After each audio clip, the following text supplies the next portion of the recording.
पावन बेला में हम सभी यहाँ पर आचार्य भगवंतों के द्वारा कहे उन 10 धर्मों के व्याख्यान का श्रवण कर रहे हैं।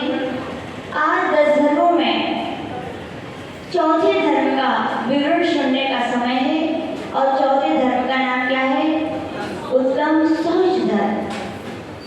हमने उत्तम क्षमा को सुना, उत्तम मार्जव को सुना, उत्तम आर्जव को सुना, फिर भी यहाँ पर आचार्य भगवान कह रहे हैं कि भक्त प्राणी उपादान है, निमित्त भी विराजमान है और तो सम्यक दर्शन, सम्यक ज्ञान, सम्यक चारित्र यानी निश्चल वृत्ति जो कहा गया वो आपके अंदर आ गया है, लेकिन अभी भी उस स्वरूप की प्राप्ति नहीं हो पा रही है। क्यों नहीं हो पा रही है? तो आचार्य भगवान कह रहे हैं कौन बैठा हुआ है? लोभ बैठा हुआ है। जब तक लोभ है तब शौच धर्म अपने अंदर नहीं आ सकता है। और शौच धर्म यानी क्या? तो आचार्य शर्वार सिद्धि में पूज्यपाद देव कह रहे हैं क्या? शुचि भाव शौचा। पवित्रता का नाम क्या है? शौच धर्म है। पवित्रता किसकी होनी चाहिए? तो कहा गया मन की पवित्रता भी चाहिए, वचन की पवित्रता भी चाहिए और काय की पवित्रता भी चाहिए। जब तीनों की पवित्रता, योगों की निर्मलता का ही नाम चारित्र है। क्या है? जहाँ पर चारित्र किसे कहते हैं? तो कहा गया जहाँ पर मन वचन काय को व्यवस्थित कर दिया जाता है, जहाँ पर मन वचन काय को पाप से रोक करके धर्म कार्यों में लगा दिया जाता है, उसी का नाम क्या है? चारित्र है। दूसरे प्रकार से पूछा गया भगवान शौच धर्म और क्या कहलाता है? तो आचार्य अकलंक देव राजपाट रूप में कह रहे हैं क्या? प्रकर्ष लोभान निवृत्ति शौचा। जो प्रकर्षता से लोभ भाव बढ़ रहे हैं उसका नाम क्या? उसके अभाव का नाम आचार्य भगवान शौच धर्म कह रहे हैं। और इसकी व्याख्या करते हुए आचार्य कुंतदेव से पूछिए भगवान ये लोभ है क्या? तो कल हम 3 दिन से सुन रहे थे कि 4 कषायों में 2 कषाएं क्या थी? द्वेषात्मक थी और 2 कषाएं क्या है? रागात्मक है। तो आचार्य भगवान कह रहे हैं जब जब किसी व्यक्ति से, जब जब किसी वस्तु से राग होता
माया आ गई। फिर भी लिस्ट वाले थे बहुत बिजी थे, पता नहीं क्रम से ही नाम हो रहे थे, लेकिन जैसे ही बड़े भैया का वो नाम आने वाला था कि पेज क्या हुआ, पलट गया। क्या पलट गया? पेज पलट गया। अब क्या किया जाए? अब तो अभी तक तो राग था, क्या था? राग था, लोभ कषाय थी, माया थी, लेकिन अब क्या आ गया? द्वेष आ गया, मान कसाय आ गई। सबके सामने क्या हो रहे? अरे सबका सम्मान हो रहा है, सबका सम्मान हो रहा है, हम क्या ऐसे ही हैं? क्या है? हम क्या ऐसे ही हैं? तो क्या आ गया? मान आ गया। और फिर भी लोगों ने कहा जल्दी साइड हो, ये साइड हो। तो क्या आ गया बाद में? क्रोध आ गया। चार लोगों को माइक पर लेकर गुस्सा होने लगे। तो आचार्य भगवान कह रहे ये तो दृष्टांत है। ऐसे जब जब अपने अंदर लोभ जागता है, जिस व्यक्ति के प्रति, जिस वस्तु के प्रति उसकी पूर्ति नहीं हो पाती, तो व्यक्ति क्या करते हैं? माया जारी करते हैं। फिर मान आता है, घमंड आता है कि अरे हम इतने हैं, हमारा सम्मान नहीं। और जब सम्मान नहीं होता तो क्या आ जाता है? क्रोध आ जाता है। तो आचार्य भगवान ने कहा लोभ ही सारी कसायों का क्या है? जनक है। इसलिए सर्वप्रथम अभाव होना चाहिए, तो गुस्सा होना चाहिए, लोभ का होना चाहिए। तो आचार्य भगवान से पूछा गया भगवान इस बढ़ते हुए लोभ को कैसा रोका जाए? तो आचार्य कुंद स्वामी कह रहे हैं सम संतोष जलेरिया। किसे?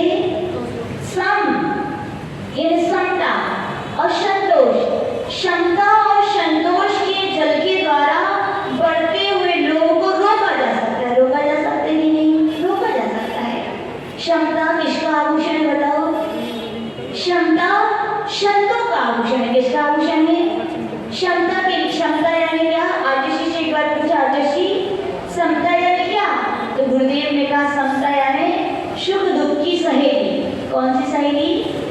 समता अकेली, सुख दुख की सहेली। कितनी बड़ी बड़ी बातें कहने को बहुत छोटा वर्ड है। ये ललितपुर की बात है, 2003 की बात है। ललितपुर में आचार्य हम लोग के लिए अध्ययन करा रहे थे, तो ब्लैक बोर्ड पे कुछ शब्द लिखा था। तो हमने कहा आचार्य ये क्या लिखा है? तो आचार्य बोले इसका सारांश ये है कि क्या? समता अकेली, सुख दुख की सहेली। पूरे साधु जीवन का प्राण होता है तो क्या होती है? समता होती है। जब भी लोग बढ़े, व्यक्ति के प्रति बढ़े या वस्तु के प्रति बढ़े, तो क्या कर लेना चाहिए? समता भाव। समता भाव यानी क्या? चाहे वस्तु का सद्भाव हो, चाहे असद्भाव हो, उसमें समता रूप परिणाम बनाए रखना हो। ये किसका काम है? बोले संतों का है। किसका है? संतों का है। क्या मुख्यतः संत ही ऐसी समता बना पाते हैं।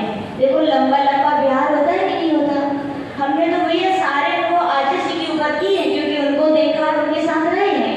तो हम लोग ने देखा कितना भी लंबा बिहार हो, कितनी भी भीषण गर्मी हो, कितनी भी भीषण ठंडी हो, तो क्या है हम लोग तो थक जाते हैं, लेकिन आचार्य के चेहरे पर शिकन नहीं आती। कभी कभी क्या होता है जब बिहार होता है तो बता दिया जाता है कि आज इतने इतने किलोमीटर चलना है। और कभी कभी ऐसा स्थान होता है कि पानी की व्यवस्था नहीं मिलती है, तो लंबा भी चलना पड़ता है। तो आचार्य सुबह बताते कि आज 14-15 किलोमीटर चलना है। कितना चलना है? तो सही बताएं हम लोग तो सुनते ही थक जाते हैं। क्या होता है? सुनते ही थक जाते हैं, चेहरा उतर जाता है कि 14-15। और फिर तो ऐसे लगता है आचार्य जी आप तो जो 6 बजे बिहार करते थे वो क्या 5 ही बजे कर दो।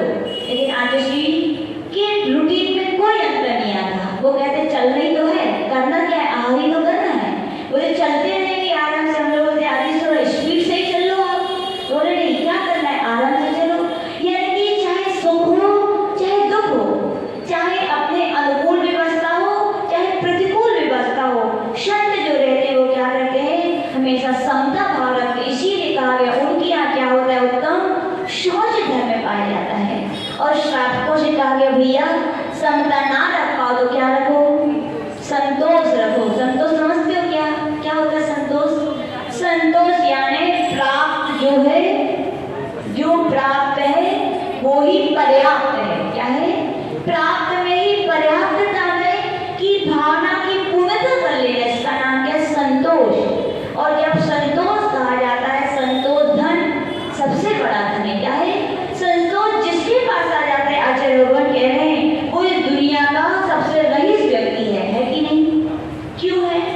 एक बार की एक बात है, एक गडरिया था। कौन था? गडरिया समझते हैं आप? गडरिया था और वो अपनी भेड़ें चराने जा रहा था। जब भेड़ें चराने गया तो बहुत सारे बादल हो गए। क्या हो गए? बादल हो गए। और जब बादल हो गए तो उसके मित्र भी थे बहुत सारे, तो वो बोले, बड़े चिंतित हो गए कि देखो अभी इतनी अच्छी धूप निकली थी, सोचा था बढ़िया फसल पक जाएगी तो धूप अच्छी होती है, लेकिन ये बादल आ गए।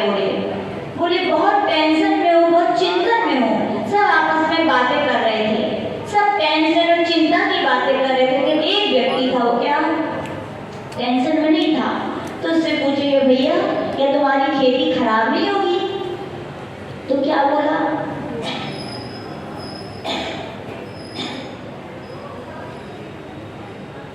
उसने स्पष्ट कहा, जो होना है सो होना है।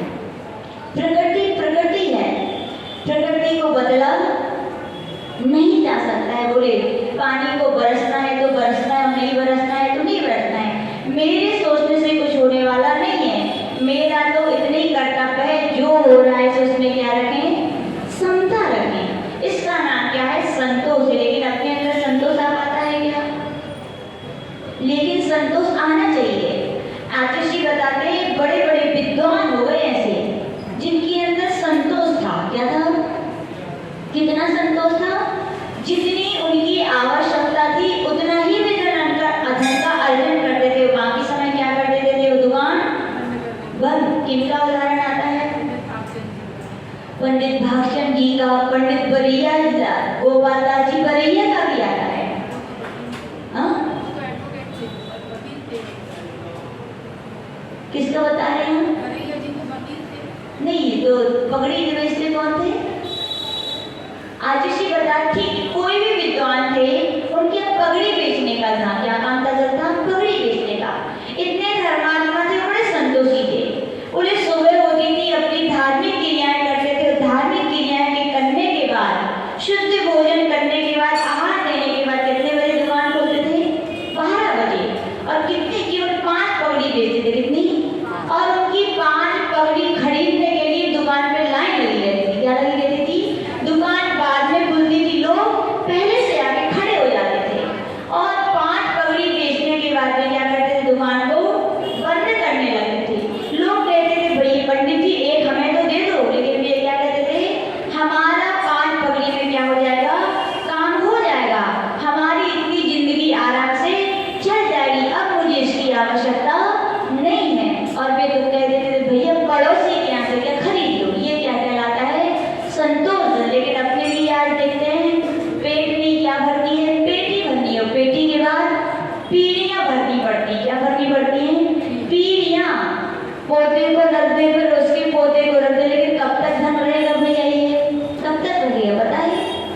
उसका पुण्य होगा तो आप नहीं भी रखोगे तो भी वो कमा लेगा, और पुण्य नहीं होगा तो कितना भी तुम कमा कमा के रख दो, एक दिन में ही सब क्या कर देगा? स्वाहा कर देगा। आज का व्यक्ति दुखी किससे है पता है? अपने पास वस्तु का अभाव है, इससे लोग कम दुखी हैं। दुखी हैं तो पड़ोसी के पास क्या है? पड़ोसी के पास इतना क्यों है? इतना बड़ा इन्हें असंतोष का कारण पर वस्तु बनी हुई है। आज देखते हैं, पहले दहेज की प्रथा चलती थी। किसकी चलती थी? सब कुछ घर में पर्याप्त मात्रा में होता था, लेकिन फिर भी लोग दहेज कितना लोभ पड़ जाता था कि कैसी कैसी दूसरे पक्ष वालों को पीड़ित कर देते थे वचनों के द्वारा। और आज भी क्या कम है? आज भी बहुत है, लेकिन दिखता नहीं है। आज भी व्यक्ति अपने कर्म सिद्धांत पे उसको श्रद्धा है नहीं है कि हमारे भाग में जितना उतना ही तो मिलेगा भैया। याद रखना, आपके भाग में यदि 1 लाख है और आपके ससुराल पक्ष के लोग करोड़ों रुपए भी दे देंगे, तो याद रखना वो सारा स्वाहा हो जाएगा। क्यों? क्योंकि आपके भाग में नहीं है। और आपके भाग में है तो आपके दूसरे पक्ष वाले आप कुछ भी ना दें, लेकिन आपका पुण्य होगा तो कहा गया अपने पास क्या होगी? वर्षा होगी। किसकी होगी? धन की वर्षा होगी। लेकिन व्यक्ति के पास इतना लोभ बढ़ जाता है कि क्या यातनाएं देते हैं, अंदर ही अंदर व्यक्तियों को इतना पीड़ित कर देते हैं कि लोग डिप्रेशन में आ जाते हैं। किसमें आ जाते हैं? कई पिक्चर्स देखी हूँ, कई सीरियल्स। याद रखना ये पिक्चर और सीरियल कहीं ना कहीं हकीकत को देख करके ही बनाए जाते हैं, कहीं ना कहीं ऐसा होता है। तो हम यही कहना चाहते हैं समाज वालों से, यद्यपि ये प्रथाएं बहुत बंद हो चुकी हैं, सामने प्रकट रूप से नहीं है, लेकिन फिर भी अंदर ही अंदर बहुत अपन जान नहीं पाते। ये इतनी सूक्ष्मता से अभी भी बैठे हुए व्यक्ति के अंदर इतना लोभ बैठा रहता है कि इतनी आंतरिक प्रकार की, बाहर से तो यातना नहीं देते, लेकिन आंतरिकता से ऐसे ऐसे शब्दों का यूज करते हैं, ऐसे ऐसे व्यवहारिकता करते हैं कि व्यक्ति वही लड़की तो लड़की है, हाँ, दोनों पक्ष ही उसको निभानी पड़ती है, हाँ। उसके लिए बड़ा कठिन पड़ जाता है कि किसको छोड़े और किसको अपनाए, और छोड़ते हैं तो समाज बैठी उंगलियां उठाने, हाँ, उसकी भी चिंता रहती है। तो समाज के लोगों से यही कहना चाहते भैया, अपने अपने पुण्य पर क्या रखो, अपने अपने पर श्रद्धा रखो कि आपका भाग्य होगा तो आपको अपने आप आपके द्वारे पे रखा मिलेगा, और आपका भाग्य नहीं होगा तो कितना भी तिजोरी में बंद करोगे तो भी मिलने वाला नहीं है। किसी को परेशान करके, किसी को दुख दे करके आपके लिए कुछ मिलने वाला नहीं है। तो आचार्य भगवान कह रहे हैं लोभ के लिए किससे जीतना चाहिए? संतोष से। संतोषी होना चाहिए कि जितनी ज्यादा है हम उतना ही पैर फैलाना, क्या आपको जरूरत है प्रदर्शन करने की, हम इतने बड़े हैं। तो आचार्य भगवान यही कह रहे हैं कि ये संतोष से भी कहते हैं तुम भी क्या रखो, संतोष रखो। संतोष से भी क्या गया, कब संतोष रखो, जब किसी पड़ोसी के लिए, यानी कि कोई महाराज के बड़े बड़े भक्त हो सकते हैं, उनकी बड़ी बड़ी व्यवस्थाएं बना सकते हैं, तो क्या करोगे? तुम्हें कोई नहीं देगा तो क्या करेंगे भैया? समता रखेंगे, संतोष रखेंगे कि हमारे भाग में इतना ही है। क्या है? हमारे भाग में इतना ही, इतने से ज्यादा नहीं। हम लोग की दीक्षा होती है तो आगे से पूछते हैं, क्योंकि मोक्ष मार्ग में कंकड़ और संकट ये आप लोग जैसे कम होते हैं, लेकिन मानसिकता के बहुत ज्यादा होते हैं। किसके होते हैं? मानसिकता के। गुलिस्तान है, भाव उतार चढ़ाव का नाम गुलिस्तान है। यहाँ निरंतर ऐसी परिस्थितियां आती रहती कि भाव उतार और चढ़ाव बना रहता है। उस परिस्थिति में भी भाव में समता बनाए रहता है। आज पूछते हैं कि देखो तुम्हारी दीक्षा हो रही है, कोई पड़ोसी के पास कोई बहुत सारे गिफ्ट लाएगा, बहुत सारे लोग उनके पास बैठने आएंगे, बहुत सारे उनका नाम लेंगे, तुम्हारा नहीं लेंगे तो तुम क्या करोगे? और कह दिया कि गुरुदेव समता रखेंगे तो परीक्षा में क्या हो जाते हैं? पास। और कह दिया अरे हम भी बना लेंगे, हम भी बुला लेंगे तो क्या होगा? परीक्षा में फेल। आचार्य बड़े एक्सपर्ट हैं सबकी परीक्षा करने में। कितने सारे लोग आचार्य पर दीक्षा के श्रीफल चढ़ाते हैं, तब उनमें से आचार्य कुछ का क्या करते हैं? सिलेक्ट करते हैं। यानी कि ये सब परीक्षाएं ली जाती हैं कि मोक्ष मार्ग पे बढ़ रहे हो भैया। लोग झूठा भी नहीं झूठा, लोग झूठा है तो चारित्र में निर्मलता आ पाएगी। क्यों आ पाएगी? क्योंकि हम बता चुके हैं पवित्रता का नाम भी सौज धर्म है। क्या है? किस चीज की पवित्रता? मन की पवित्रता, वचनों की पवित्रता, काहे की पवित्रता। आचार्य से पूछा, आचार्य मन की पवित्रता कैसे रखें? तो कहा गया मन में सच्चे देव शास्त्र गुरु के ऊपर अटल श्रद्धा रखें। तो क्या है? मन पवित्र है कि नहीं? जिसके अंदर देव शास्त्र गुरु के ऊपर अटल श्रद्धा है, आचार्य कहते हैं उसका मन नियम से निर्मल है। फिर पूछा गया भगवान वचनों को पवित्र कैसे करें? तो बोले सम्यक ज्ञान की आराधना करो। किसकी आराधना करो? जब जब बोलो तो अनुगीची भाषण बोलो, आगम में जो कहे, भगवान के जो कहे वो वचन बोलोगे तो किसकी शुद्धि हो जाएगी? वचन की शुद्धि होगी, वचन पवित्र बनेंगे। और काय की शुद्धि करनी है तो क्या करो? बोले निर्मल सम्यक चारित्र का पालन करो। किसका पालन करो? चारित्र यानी क्या? चारित्र यानी पापों से विरक्ति का नाम चारित्र है, या कहें अशुभ भावों को छोड़ने का नाम, अशुभ योगों को छोड़ने का नाम क्या है? चारित्र है। और चारित्र की निर्मलता कहाँ से आती है? तो कहा गया 5 महाव्रत, 5 समिति और 3 गुप्तियों का क्या करो? पालन करो। आहार भी करो तो कैसे करो? ईश्वरा समिति पूर्वक करो। कैसे करो? लोभ नहीं जगना चाहिए। क्या नहीं जगना चाहिए? देखा लोभी व्यक्ति कैसे खाता है, कैसे खाते हैं? लोभी व्यक्ति की आतिशी पहचान बताते बोले रसगुल्ले की थाली में आ जाए, यहाँ रखते देर नहीं लगती और कब अंदर चला जाता पता ही नहीं चलता। यहाँ रखा और वहाँ कब अंदर चला गया पता नहीं, यानी कि बहुत स्पीड खाते हैं। क्या खाते हैं? तो आतिशी बोलते हैं क्या गिद्धता है, क्या है ये? और कई लोग तो जैसे मान लीजिए किसी को डायबिटीज की बीमारी है, इसकी बीमारी है, और फिर क्या खाने को मना किया है सरोजना जी? मीठा मत खाओ, फिर भी क्या होता है? हमने बताया था फतेहपुर के अध्यक्ष जी थे, बड़ा मीठा पसंद था, जलेबी तो उतनी पसंद थी कि बता नहीं सका। तो क्या जलेबी खाएंगे और कैसे खाएंगे? सुधा आंटी कौन देते पानी से धो के खाएंगे, कैसे खाएंगे? लेकिन जलेबी जरूर खाएंगे। इसके लिए कहा गया अचत नहीं है बचत नहीं है और सामने आए तो बचत नहीं है।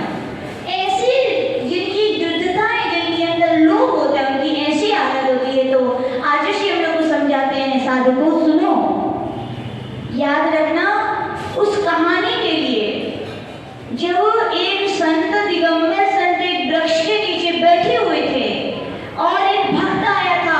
और भक्त कहाँ से आया था? कहाँ से आओ? तो जहाँ से आओ नहीं पता, बुंदेलखंड से आओ तो महाराज से आओ तो अब अपनी अपनी आंख लगा ली कहाँ से आओ। तो उस जैसी भक्त आया, उसने बहुत सुंदर पका हुआ क्या चढ़ा दिया? तरबूज। तरबूज नहीं खरबूज क्या बोलते हैं? चीमली, चीमली अपने अंदर क्या बोलते हैं? चीमली बोलते हैं। खरबूजा चढ़ा दिया। क्या हुआ? संत जहाँ अपने आत्म ध्यान साधना में लगे हुए थे, खुशबू आ गई। क्या गई? पुद्गल द्रव्य की देखो क्या महिमा है। आंखों से देखा नहीं है, हाथों से स्पर्श नहीं किया और जीभ से चखा नहीं है, फिर भी गंध ने बता दिया कि यहाँ पे क्या रखा है? चीमली आ गई, चीमली। देखो क्यों ऐसे पता चला? क्योंकि पुद्गल के 4 गुण अविनाभावी हैं। एक गुण है तो 3 चारों की सिद्धि स्वयं होती है। एक गंध का आया तो महाराज का मन चला गया। किसमें चला गया? चीमली में। कि क्या चढ़ी है यहाँ पे? चीमली चढ़ी है और खुशबू आ रही, यानी कि पकी हुई है। कैसी है? स्पर्श का ज्ञान हो गया, पकी हुई है, सॉफ्ट है। और खुशबू से पता चल गया नियम से मीठी है। और मीठी है तो कलर अब कैसा होना चाहिए? हरा भी हो सकता है, पीला भी हो सकता है। मन की दिशा चेंज हो गई और कहा गया उसी समय उनकी आयु का बंध हो गया। और उस चीमली की लालसा से वे कहाँ पैदा हुए? त्रियंश आयु का बंध किया और उस चीमली में कीड़े हो गए। क्या हो गए? तो आज हम लोग को समझाते भैया, जब इतने महान संत केवल चीमली की गंध को लेकर के जब चीमली में कीड़ा हो सकते हैं, तो आचार्य जी कहते हैं जो आप लोग इशारा करते हो, किसका इशारा करते हैं? कई बूढ़े महाराज हमारे माता जी लोग, महाराज बाकी सब तो खा लेते हैं लेकिन एक के बिना नहीं चला। किसके बिना? कहा जाता है 56 प्रकार के व्यंजन बने हों, शुद्ध घी के और बढ़िया बढ़िया मिष्ठान के, और सारे व्यंजनों में क्या ना डला हो तो क्या कहते हो? अरे कचू थोड़ी नहीं, ऐसे कहते हो, मजा नहीं है और सब बेकार था। क्या बोलते हो? कई महाराज भी हैं संग में, जब दीक्षा होती है तो वे ही कहते हैं आचार्य जी बोलते आहार कैसा हुआ? कई दिन बोलेंगे अच्छा हुआ, कोई बोलेंगे कुछ, तो कई आचार्य जी हो गो, क्या होगा? होगा। तो आज समझ जाते आज कुछ गड़बड़ है। क्या हुआ? बोले बस वो ही नहीं मिलो। क्या नहीं मिला? नमक नहीं मिला। और कई जब तीव्र लालसा, तीव्र लोभ जाग जाता है तो क्या कर दिया जाता है? धीरे से इशारा कर दिया जाता है। किसका? नमक का। तो आचार्य बताते हैं हे साधक ध्यान रखो, जब चीमली की गंध से एक संत चीमली का कीड़ा बन सकते हैं तो तुम नमक का इशारा करने से क्या कर नमक के कीड़े नहीं बनोगे? क्या बोलो? उसी समय यदि आयु का बंद हो गया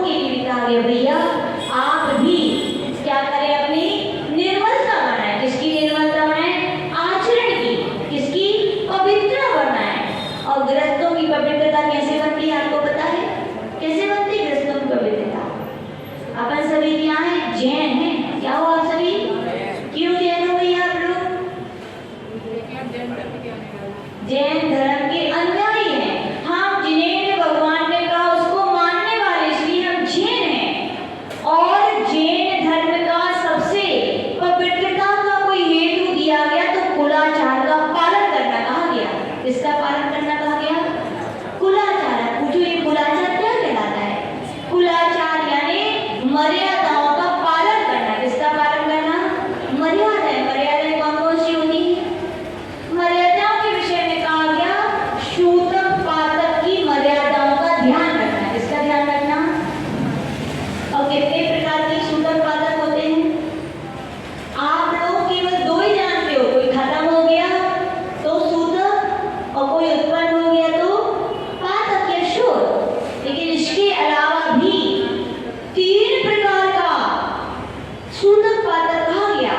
एक श्राव, एक मरण का और एक जन्म का। ऐसे कहे गए 3। कितने प्रकार के कहे गए? 3 प्रकार के। श्राव का अर्थ कहा गया, क्या कहा गया? 3 दिन का पालन करने का नाम। किसका पालन करने का नाम? जिन घरों में 3 दिन का महिलाओं का पालन होता है वे ही घर जैन है, याद रखना। और जिन घरों में इसका पालन नहीं होता वे कितनी सोच रहे कि हम जैन हैं और जैन धर्म का पालन करते हैं और हमारी पापों से मुक्ति हो जाएगी। तो आचार्य भगवान स्पष्ट अनेक ग्रंथों में लिख रहे हैं जिन घरों में 3 दिनों का पालन नहीं होता वे नीच गोत्र का बंद करते हैं। किसका करते हैं? नीच गोत्र का बंद करते हैं, पहली बात। दूसरी वहां पे क्या किया? तीव्र ज्ञानावर्णी कर्म का बंद करते हैं। किसका करते हैं? तीव्र ज्ञानावर्णी कर्म का। और कहा गया ऐसे जीव, ऐसी महिलाएं डूगरी, सूगरी, कुकरी की पर्यायों में जाकर के अनेक प्रकार के दुख भोगती हैं, विकलांग होती हैं, विधवा हो जाती है जल्दी। ये सब किसके फल है? पढ़ो कभी कभी शास्त्रों के। आज के व्यक्ति बोलने लगते हैं, क्या बोलने लगते हैं? ये सब तो ऐसे ही है माता जी, कुछ नहीं होता इससे। यदि कुछ नहीं होता तो बताओ, जब ऐसी महिलाओं की परछाई पड़ती है तो पापड़ खराब क्यों हो जाते हैं? वो बड़ी खराब क्यों हो जाती है? जब एक उद्गल पर इतना बड़ा इफेक्ट पड़ रहा है तो क्या चेतन पर इफेक्ट नहीं पड़ता होगा? हाँ बोलो। आजकल के पुरुष वर्ग कहते कुछ नहीं होता ये सब। भैया बहुत कुछ है ये। जिन घरों में ये पालन है उन घरों में ही स्वस्थता है, उन घरों में ही धर्म का पालन है। और जिन घरों में नहीं है उनके लिए नाम है बस खाली। क्या है? आज तो विज्ञान के बड़े बड़े वैज्ञानिकों ने रिसर्च के द्वारा सिद्ध कर दिया। एक डॉक्टर हुए, डॉक्टर SS सीकम, उन्होंने स्पष्ट कहा इन 3 दिन वाली जो महिलाएं होती हैं उनके पसीने से के साथ एक मीनोकीन नाम का विष निकलता है। क्या निकलता है? विष। ऐसी महिलाओं के स्पर्श से बनाया गया भोजन उन्हें विष का काम करता है। किसका करता है? क्या कोई अपना व्यक्ति अपने घर वालों को विष देगा भैया? क्या बोलो, देगा क्या? क्या पुरुष वर्ग ऐसे विष का सेवन करना चाहते हैं क्या? तो बताओ खाओगे कि नहीं खाओगे ऐसे दिनों का? ये प्रवचन कोई नहीं करता, लेकिन आज से हम लोग से जरूर बोलते हैं। बोले आप लोग तो महिलाएं हैं, एक बार महराज को बोलने में मर्यादाएं ठीक नहीं रहती, लेकिन माता जियों को तो ऐसे प्रवचन कर देना चाहिए। जब ये गया में हम लोगों ने प्रवचन किए कि भैया ऐसे महिलाओं के 3 दिन का भोजन जहर का काम करता है, उनके एक एक शरीर के प्रदेश से निकली हुई आभा खराब होती है, उसका गलत प्रभाव पड़ता है। और कहा गया पसीने नहीं। दूसरे एक साइंटिस्ट हुए SI बिशप, उन्होंने कहा कि उनके जो नेत्र हैं उनसे भी बोले मोनोपॉक्सिन नाम का जहर निकलता है। क्या निकलता है? देखने को मना किया जाता है कि नहीं? देखो आरिका माता जी जो पालन करती हैं, देखते भी नहीं हम लोग। कहा जाता है भोजन को भी ऐसी महिलाएं देख लें तो भी वो भोजन विकृत हो गया। ऐसी जब प्रवचन जब गया में किए गए तो पुरुषों ने तो यही कहा माता जी, ना किसी माँ ने मुझे बताया बचपन में ना बड़े में, तो हम लोग को क्या मालूम? जो साइंस में पढ़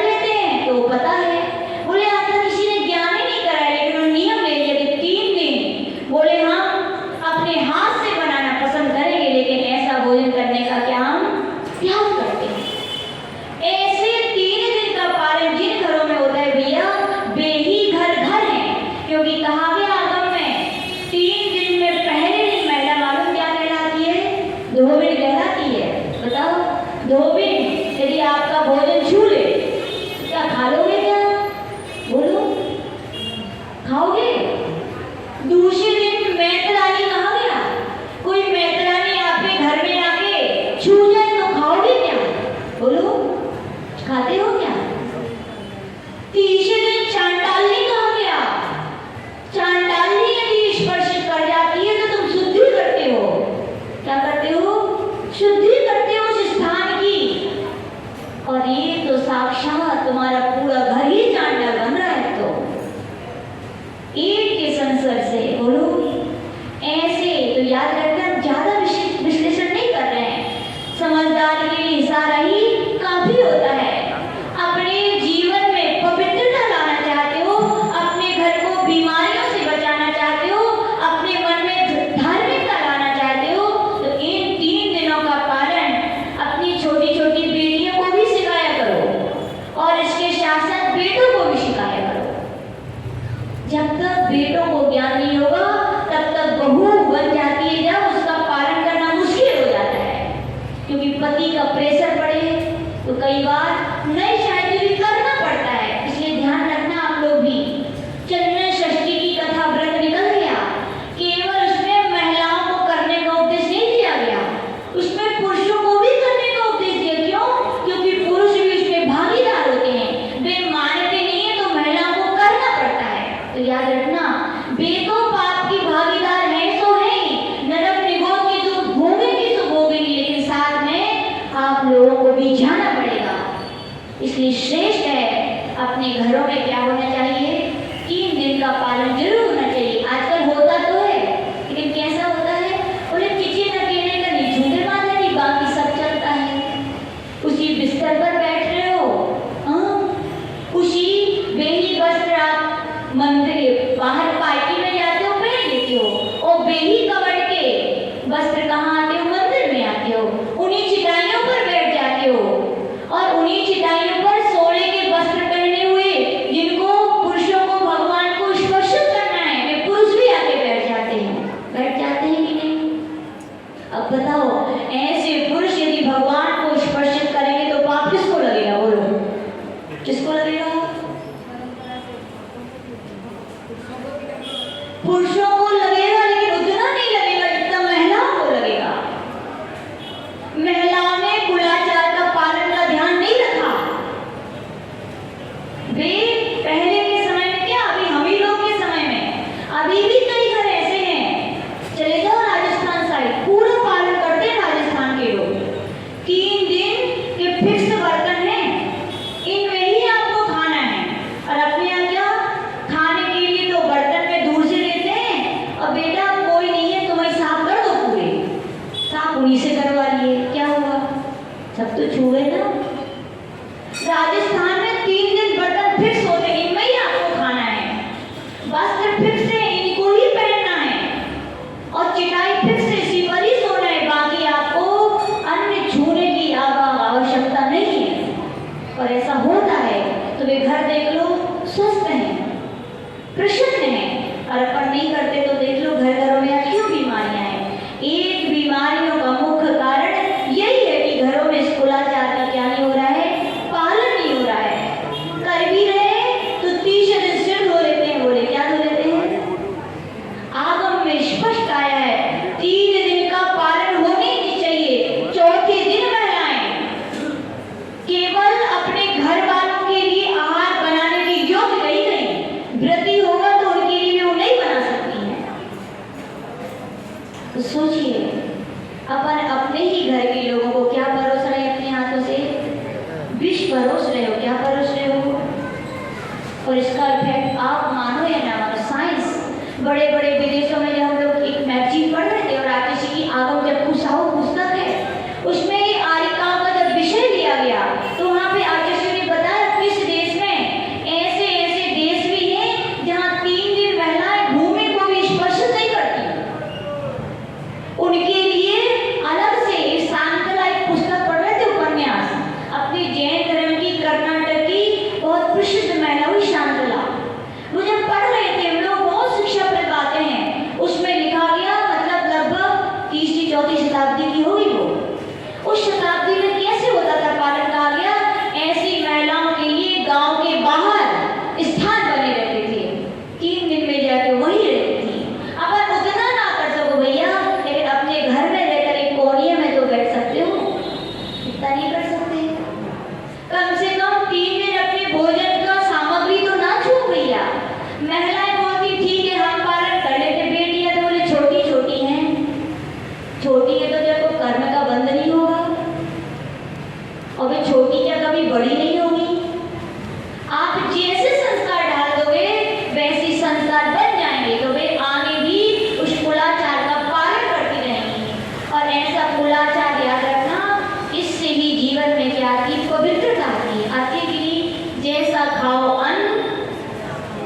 ऐसे ही है ना कहावत। ऐसे घरों में हम लोग ने भी पूज्य विजयवती माता जी, प्रथम गढ़ी आदित्य माता जी, इनकी समाधि हो चुकी, उनकी पुस्तक पढ़ रहे थे, अनुभव में लिखा, बोले मेरे ऊपर आहार का तुरंत असर पड़ता था। बोले यदि किसी दिन अशुद्ध भोजन आ जाए तो बोले मेरे शरीर में लाल लाल दाने हो जाते थे। बोले क्या? हाँ, और हम लोग ने भी अनुभव किया, जिस दिन अशुद्ध भोजन होगा, जिस चौके का भर पेट हो ही नहीं, यहाँ कुछ ना कुछ आ जाएगी, जितने बाद आए या हो भी जाएगा, उस दिन सामयिक वगैरह में उतना मन नहीं लगेगा। किसका प्रभाव है सब? भोजन का प्रभाव पड़ता है भैया। इसीलिए कहा गया इन 3 दिनों का पुरुषों से भी कहना चाहते हैं, मत समझिए सब रूढ़ी है, ये रूढ़ी नहीं है भैया, ये अपनी आगमिक परंपराएं, भगवान जिनेन्द्र देव की वाणी में की हुई मर्यादाएं हैं, ये रूढ़ी नहीं है। इनको रूढ़ी मान के आप लोग अपने लिए नरक निगोद के रास्ते बना रहे हो, इनको रूढ़ी मत कहो। क्यों? क्योंकि जिनेन्द्र देव की वाणी को आप रूढ़ी कहोगे तो भी गलत है। ये सब क्या है? आगमिक है, क्या है? प्रमाणिक है। शास्त्र पढ़ो, शाकाचार संग्रह पढ़ लो, ऐसे 3 दिन जो महिलाएं होती हैं उनके लिए क्या क्या कहा गया, कैसे रहे वो, 3 दिन श्रृंगार ना करें। और अब तो पार्टी शादी आ जाए तो भी लोग चले जाते सब धस कर, मर्यादाएं पूरी पलट चुकी हैं, कहाँ से सुख शांति आएगी बोलो? उसमें लिखा 3 दिन शीशा ना देखें, 3 दिन पति का चेहरा ना देखें, ऐसा लिखा है शास्त्रों में। जिस पति के लिए तुम परमेश्वर कहते हो उसको तुम देखोगी क्या बोलो? उसका तुम अशुभ चाहोगी क्या? तुम अपने हाथों से जहर देना चाहोगी क्या उसके लिए? जिन बच्चों के लिए 9 महीने कष्ट से पाल पोस के बड़ा करते हो, उन बच्चों को अपने हाथ से क्या जहर दोगी क्या? पक्के हो जाना चाहिए, 3 दिन हम नहीं करेंगे। 2-4 बार परेशानी होती है, कितने दिन होती है? 2-4 बार परेशानी होगी, लेकिन पक्के हो जाओगे तो क्या होगा? अपने आप रूटीन बन जाएगा। अभी हम लोग फतेहपुर में थे चतुर्मास में, हम लोग को पता चला कि वहाँ की महिलाएं 30 दिन सिर धो लेती हैं, चौके का काम तो नहीं करती, बाहर का काम करने लगती हैं। तो हमने आचार्य को बताया, तो आचार्य बोले ऐसी महिलाओं से बोल दो आहार चौके में आने की जरूरत नहीं है। हमने क्या कर दिया, कम से कम 1 महीने तक हमने उन्हीं महिलाओं से हाल लिया जो 3 दिन से नहीं होती है, बाकी भाभीयों से हमने लेना बंद, अपने आप लाइन पे आ गई। और वास्तविकता में यहाँ भी हम कहते हैं प्रवचन में, जो 3 दिन का पालन नहीं करते हैं वे हमारे लिए आहार ना दें। हम किसी के घर तो जाएंगे नहीं, बिल्कुल ना दें, हमें भीड़ की आवश्यकता नहीं है। हमें वे ही महिलाएं हैं जिन 3 दिन का पालन करती हैं, जिनके घरों में होता है, बाकी कोई देने की आवश्यकता आपको नहीं है। और इसमें किसका बताओ भला, किसका है? हमारा है क्या? किसका भला है? आप सबका भला है भैया। ये रूढ़ी मान करके इनकी मत छोड़ो, ये हमारी संस्कृति है, याद रखना। जहाँ संस्कृति की रक्षा होगी वहीं पर धर्म के संस्कार बने रहेंगे। संस्कृति नहीं रहेगी तो धर्म के संस्कार भी रहने वाले नहीं है।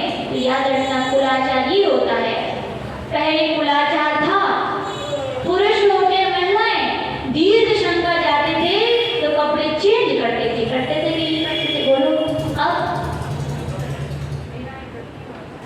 अब तो रही नहीं, बेही पैंट शर्ट टांग दिए जाते हैं,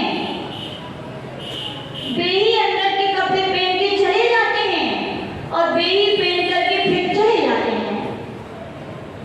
ये कुलाचार है भैया। क्या है? ये रूढ़ी नहीं है, ये कुलाचार है कि वस्त्र शुद्धि भी होनी चाहिए। वस्त्र की शुद्धि नहीं रहेगी तो खान पीन की शुद्धि होने वाली नहीं है। यानी कि जो आगम में भैया, ज्यादा नहीं कहेंगे,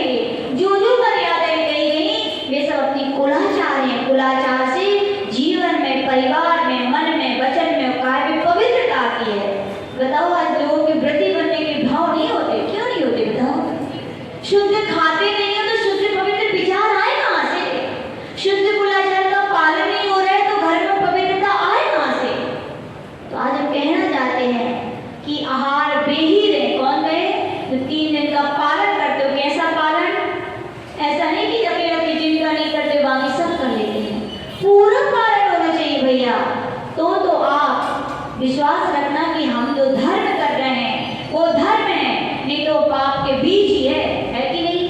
क्यों पाप का बीज हम बता चुके। आप 3 दिन की मर्यादा का पालन नहीं करते तो वो ही वस्त्र आपके सब छूट रहे हैं। देखिए आप मंदिर पहन के आ रहे हो, उन्हीं से आप पूजा कर रहे हो, उन्हीं से आप चिटाई धो रहे हो, उन्हीं से आप बर्तन छू रहे हो, तो बताओ पुण्य कमा रहे हो कि पाप? क्या कमा रहे हो? बोलो, पाप कमा रहे हो। इसलिए अपने आप को कहा गया शुद्ध धुले हुए वस्त्र पहनकर ही कहाँ आना चाहिए? आना चाहिए। देखो पहले घरों में लेडीजों की साड़ी होती थी, वो बटी होती थी, ये मंदिर की साड़ी है। हम लोग छोटे थे तो छूटते नहीं थे। मंदिर की साड़ी डली है, किसकी डली है? उतना भले ही समझते थे क्या है, लेकिन सोने की क्या है, मंदिर की है, छूनी नहीं है। मंदिर की ड्रेस अलग, फंक्शन की ड्रेस अलग और 3 दिन के कपड़े अलग। उन 3 दिन के बर्तन भी चौथे दिन होते थे तो आग से अंगड़ाए जाते थे। अब आग ही भैया, कम से कम अपने हाथ से साफ करके सुखाई दो आप। कम से कम जिन घरों में चौके लगते हैं वो तो विशेष ध्यान रखें, उन 3 दिनों के बर्तनों को अन्य बर्तनों में ना मिलाएं भैया। सोच रहे हो हार दान करके पुण्य मिलेगा? पुण्य नहीं मिलेगा। क्या मिलेगा? और यदि यूज करते हो तो क्या करो? 3 दिन के बाद उनको शुद्धि करो, उनकी अभियान उनके लिए, नहीं तो बर्तनों की शुद्धि होने वाली नहीं है। यानी भोजन शुद्धि, बर्तन शुद्धि और वस्त्र शुद्धि, ये कुलाचार है। किसका कुलाचार है? जैन धर्म का है। यदि जिन घरों में ये कुलाचार का पालन नहीं होता तो याद रखना आग में। और जो 3 दिन की हमने व्याख्याएं की, चांडाल, गोविंद और मेहतर में क्या अंतर है? बोलो। जैसे आपके 2 पैर हाथ है, उनके भी हैं। आप खाते हो, वो भी खाते हैं। आप सोते हो, वो भी सोते। अंतर क्या है? अंतर इतने ही है कि उनके यहाँ कुलाचार का पालन का उपदेश नहीं है और आपके यहाँ क्या है? कुलाचार का पालन का उपदेश है। इसीलिए आप श्रेष्ठ हो। बाकी तो बताओ सब सेम ही है। और आप वो भी नहीं करोगे तो क्या कहलाओगे? आप भी वही हो, नाम की जैन हो। याद रखना, नाम के जैन होने से किसी का कल्याण होने वाला, कल्याण तो उन्हीं को होगा जो जिनेंद्र भगवान को मानने के साथ साथ उनकी वाणी को भी मानते हैं, यानी कि सूतक पातक का पालन करते हैं 3 दिनों का। सूतक का भी आजकल कैसे पालन होता है? बोले 13 दिन का सूतक लगता है। पहले ही दिन से व्यक्ति मंदिरों में अंदर आ जाते हैं। क्या आ जाते हैं? अंदर आ जाते हैं। शोर लगती है, 3 दिन में नहीं पूरे हो पाते, मंदिरों में अंदर आ जाते हैं। और पहले क्या होता था? 3 दिन तक तो जब तक वो लकड़ी का अस्थि विसर्जन नहीं हो जाता तब तक, और जब तक वो जन्म का 3 दिन का वो नहीं हो जाता तब तक लोग मंदिर नहीं आते थे।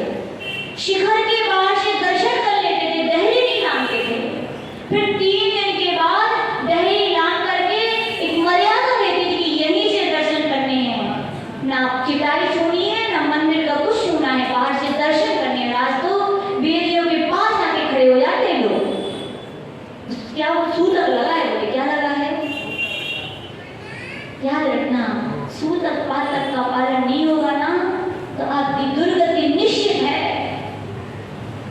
एक बार की बात है कि यहाँ 6 महीने का सूतक लगा। क्या लगा था? उनके यहाँ कोई आत्महत्या कर ली होगी, 6 महीने का सूतक लगा। 13 दिन का तो लोगों को भारी पड़ जाता है, 6 महीने का बहुत भारी पड़ गया लोगों को। तो कई लोग थे बोले रहने दो, पर तो सब शुरू कर दो, कौन ने देखो सब शास्त्रों की बातें हैं। और उन्होंने सब कुछ करना शुरू कर दिया। और कुछ ही दिन नहीं होंगे, पता है, सही घटना सुना रहे पूज्य आचार्य विमल सागर जी महाराज जी के सुनी हुई आचार्य जी सुनाते घटना। कुछ ही दिन नहीं हुए होंगे और दरिद्रता में करोड़पति रोडपति बन गए। क्या बन गए? खाने को नहीं रहा उनके घर में। गए आचार्य पूज्य विमल सागर जी महाराज के बाद जी, ये क्या हो गया? वो तो निमित्त ज्ञानी थे, स्पष्ट बता दिया कि 6 महीने का सूतक लगा था।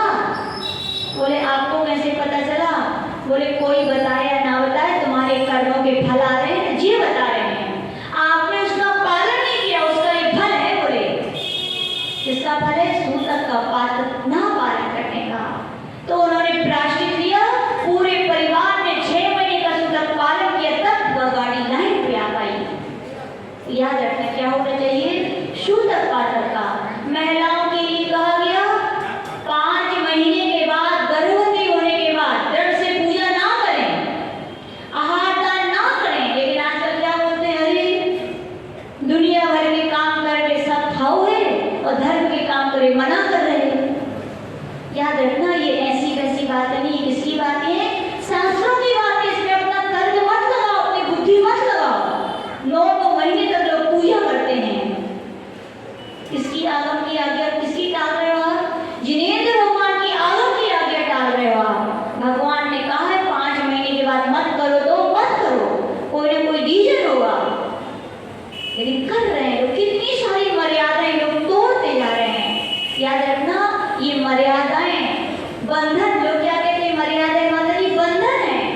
ये बंधन नहीं है, ये कर्मों के दुखों से बंधन छुड़ाने के उपाय हैं जो भगवान ने आपको बताए हैं। उनका पालन क्या होना चाहिए अपने जीवन में, होने चाहिए। तो ये क्या कहलाता है, कुलाचार है।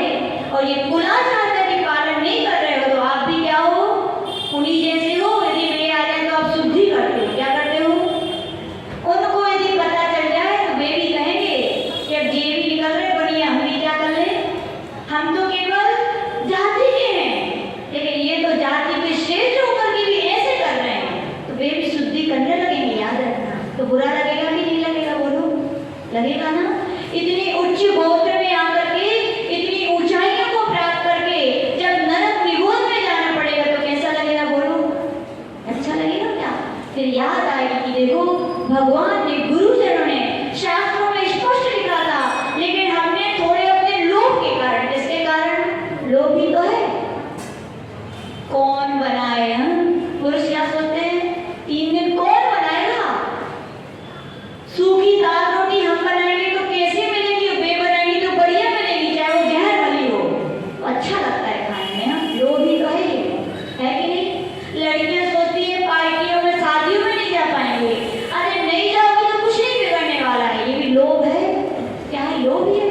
तो आचार्य भगवान कह रहे जब जब जीवन में किसी भी प्रकार का लोभ बना रहेगा तब तक जीवन में पवित्रता आने वाली नहीं है। इसलिए कह रहे हैं आचार्य भगवान कह रहे हैं, चाहे लड़के हो चाहे लड़कियां हो, बचपन से उनको ये संस्कार दो कि भैया ऐसा नहीं करना चाहिए, हमारा कुलाचार है। क्या कहो, क्या कहते हो आप लोग, परंपरा जब कई उड़ी आती है, जब कहा जाता है मिथ्यात्व का त्याग करो तो क्या कहते हो माता जी, क्या करें, परंपरा से चलो आ रहे हो, छोड़ देंगे तो ये आफत आ जाएगी, बोले उसका इतना डर है।